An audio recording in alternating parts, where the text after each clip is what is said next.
So our server is now in 1.18. And sadly, for us, it wasn't as easy as just switching out a jar file. You see, we put a lot of time into our perimeters, like a lot of time. And if you update normally, it will just generate new terrain underneath the bedrock that's already there, which will then render the perimeter useless. Now, we didn't want that because that would be very unfun, because we really like how the perimeters came out. We're really happy they're done, but let me tell you now, we don't want to dig out more or spawn proof more, any of that. So we needed to find a way around this. So after doing a little research in chunk blending, which is what they use to update the worlds and how they work, I figured out a way around it. So the way that chunk blending works is that it will only generate the new terrain if there is a bedrock block above it. So that basically means if there's bedrock at Y64, then underneath that bedrock, it will generate new terrain. So I think you could see where I'm going with this. If you don't have bedrock there, it won't generate, and that's what we want. So how did we do this? Well, first, I got a program called Amulet. It is basically MC Edit for versions after 1.13. And in Amulet, I replaced all of the bedrock in a large area around spawn and in our witch farm perimeter with barrier blocks. I chose barrier blocks because barrier blocks do not occur naturally anywhere in the world, and it would be easy to switch back. So after it took like 7,000 years to calculate the like 2 billion blocks it had to replace, it was now the moment of truth. I updated 1.18 and voila, no new terrain generated. One really cool effect I noticed was how there were these monolithic walls right where I stopped replacing the bedrock with barrier blocks. So seeing that this worked, I then decided I'm going to reset a bunch of chunks that are far away from spawn. I also did this in 1.17, and I was mainly doing this so it would do a little bit of cleanup. And also, we can have the new 1.18 terrain super close to spawn. I don't have to fly like 10,000 blocks to just get to new terrain. To reset these chunks, I decided to use the program MC Selector. Before I reset the chunks though, I made sure to find any locations that we did not want to lose in the world. So like our stronghold, which is farther away from spawn, a base that's quite far out, and a couple of other small places. Then I went to MC Selector, selected the locations I didn't want to remove, and then I inverse selected, which selects everything that I didn't select, and then reset the chunks. But now, lastly, I had to put the bedrock back. As cool as the barrier blocks look, that's not very survival now, is it? So I loaded up the world into Amulet, and oh boy, it doesn't work in 1.18. So what did I do? I did it the really painstakingly, never-ending, disgusting way. I got a command block and made it so it checked where I am as a player and then replaced any barrier blocks with bedrock. And I did this for about 45 minutes and I replaced all the barrier blocks. The one problem with this method is I'm not sure if I got every single barrier block. I did multiple checks and I've been playing a lot since I did this update, and so far I haven't run into any, so I think I got them all. But if I did, I'll have to switch them later on. And after they're all switched, it was done. The server was updated to 1.18. And here's the final result. This looks so cool. And, oh, I'm low on rockets. So I'm gonna have to be quick about this. This looks so cool, and this is exactly what I wanted. In my opinion, this is like a better way to update the worlds. But again, for other people, that might not be the case. So basically, it makes it so our perimeters perform exactly the same as they did before. They're not quite, but they're extremely close. And we didn't have to put any work into it. And I'll be honest, I think this was worth it. Again, this looks so cool. But I'll tell you, flying through the void, it's a little bit scary. But of course, with all this new void that we have, we can't just do nothing in it. So I spent about an hour and a half, and I drilled through bedrock right here. And now this water column goes under the world. And yeah, we do have future plans for this. Trust me, this is not just what it's going to be. We want to build like this space station-like thing, because it's, you know, it's like, it kind of looks like space. And we want to use it as like a museum of all the stuff we have. Like we could put the dragon egg in here. We could put one of the wither roses from the incident. And yeah, stuff like that. Maybe we have some inside jokes. We could probably put them in there, and then it'll just be like a cool viewing area, I guess you could say. Fun, cool project. But that's not what we're working on in this video. Actually, we're not working on anything that even pertains to 1.18. You see, on our server, we actually use a lot of shulker boxes to store our endless amounts of items that we seem to get from our farms. This is far more efficient just having like a billion chests and like lagging your game because there's so many. It's just better to pack them all in shulker boxes and throw them in the chest. Shulker boxes basically make it so one column of these chests can store a little under 500,000 items. So we need a lot of them. And before 1.17, it was impossible to farm shulkers. So what we did is we made a little duplicator so we could duplicate shulker shells so we could have enough shulker boxes. But in 1.17, they introduced a way to farm shulkers. Basically, if a shulker shoots a shulker bullet and hits itself, it has a 25% chance of spawning a new one and teleporting away, thereby making 2 Shulkers, so you can make a Shulker farm. So with this knowledge, I went online and took a look at what other people have built, and this was definitely my favorite one. This one is by Cube Meter, and this farm is really fast, and that's kind of what I was looking for. Most Shulker farms like 520 an hour, which is great and probably all you would need, but I was a little bit concerned that we would actually use Shulker boxes faster. I haven't been using the Shulker boxes enough recently to know, but I wanted to be safe. This can produce about 2,000 per hour, which is a lot better. So basically the way this works is we have a Shulker in the center, and we have a bunch of snow golems shooting it, which anger it. Because it's angered by the snow golems, it shoots, and the only direction it can shoot is backwards, so it hits itself. And every time it hits itself, it has a 25% chance of teleporting away, as you just saw there, and spawning a new one. Now, if the Shulker dies or teleports away without spawning in a new one, we have this heartbeat line, which basically means if there's a Shulker here, the snowmen will shoot this string, and it will update these observers, which will send a pulse over to this little clock. And if these pulses stop occurring, the clock will reach 0 and request a new Shulker. And when this Shulker is requested, it's brought over and then replaced with the one that disappeared. Now, once the Shulker teleports away, it lands on this glass and almost immediately gets teleported into the nether. On the nether side, the Shulkers are teleported out of this portal, and they teleport up here because it's the only valid place for them to teleport to. And then these minecarts pick them up. And the reason they go for this really long ride before getting to that portal, which sends them back, is because of portal cooldown. And basically that means once they are teleported into the nether, they cannot be transported back for at least 15 seconds. So this track runs out the timer, and then they're teleported back into the overworld. And when they come back through the overworld, which I can simulate like this, is they will be picked up by a minecart and then brought into some powder snow to be killed here. Now, this ending part I did design myself. I was struggling with Cube Meter's design, so I changed it up a little bit to have a minecart system that loops itself and destroys the minecarts instead of just having like a bunch of minecarts merged together. And yeah, that's basically the entire farm. Now, one issue we did have though is that somehow after mining obsidian for 8 hours, we actually didn't have enough for all of those portals. So we had a lot of resource gathering to do. When I mean a lot, I mean a lot. I spent like 45 minutes just trying to get enough. Now, the longest part by far was getting the obsidian, which I did by mining away at one of the pillars in the end. Another thing we needed though was a lot of white stained glass. And thankfully we had just repaired the gravity block duper, so that wasn't as bad as it would have been. I mean, this project still took about 6 Shulker boxes of white stained glass, which is crazy. But now with all our materials, let's get to work.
Alright, so the Shulker farm is now all built up. It took a little bit, but it actually wasn't that bad. It only took like 5-ish hours for how large this is, and it's pretty good time. I did do a couple of things between the time lapse and this clip.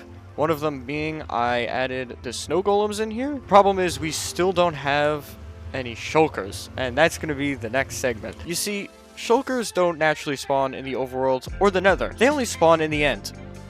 And this perimeter is quite far away from the end. So I'm gonna have to bring a Shulker from the end to here.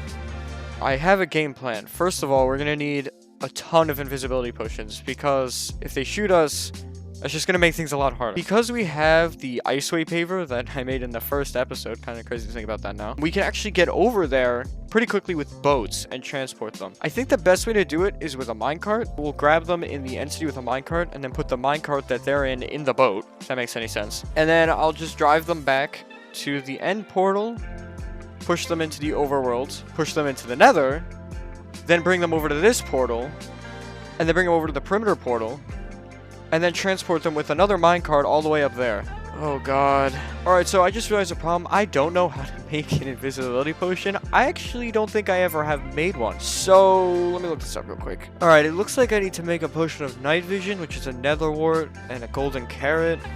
And I probably want to make it longer with redstone. And then to make the invisibility potion, I use a fermented spider eye. Okay, that's definitely doable. That's definitely doable.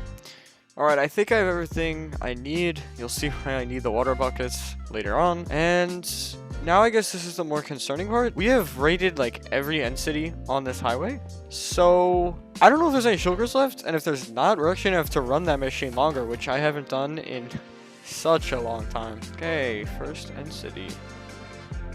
Oh, there's a Shulker there. I don't think you see it. You see nothing suspicious, man? Just this bridge appearing with some floating wings. Doesn't seem weird to you? Oh! How do you see me? Do I need... Do you still see me? I guess I can't get too close. Okay.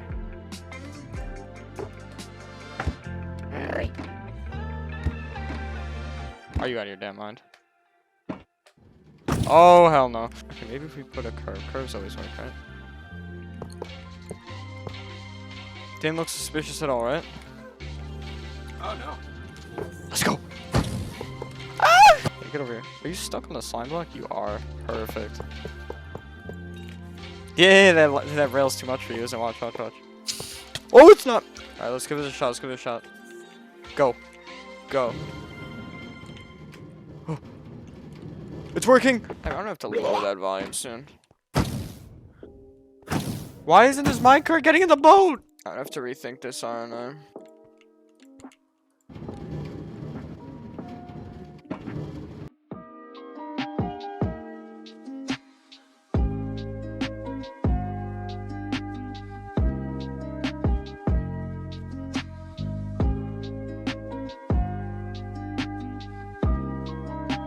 Alright, I guess it's time to, like, come back to Earth. Swooping in, spamming right click, and boom! Got it. That's pretty good! Alright. So now we need to, make it so he can't teleport anywhere. So... Okay. This is what the water is for, but it seems like the water has other ideas. True that. Alright. Now, getting him out of the end. Okay. And... What? That's what I expected to happen. Wait, can I not get him out of there? I can't... Yeah, see, like, I'm only hitting freaking... Yes! I got it! The problem is there's so many places he can teleport. Wait, there's two! Oh my god!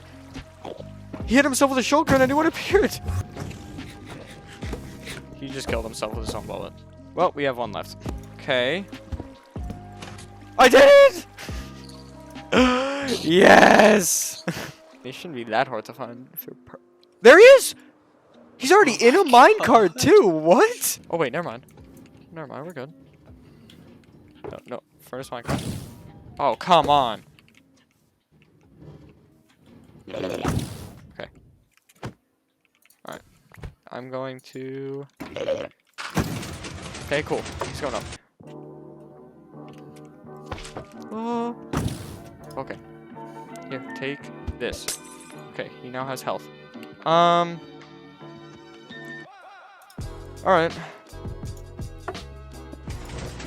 Alright, we are going.